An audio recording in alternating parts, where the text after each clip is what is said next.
برای این قسمت براشون درب آکاردئون در نظر گرفتیم. این قسمت براشون سوپری کار کردیم.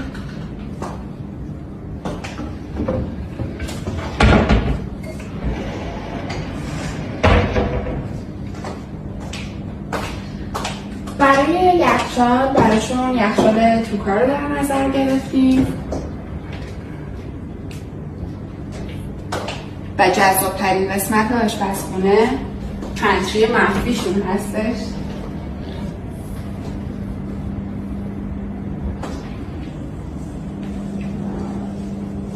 این قسمت هم براشون سوپر ادویه کار کردیم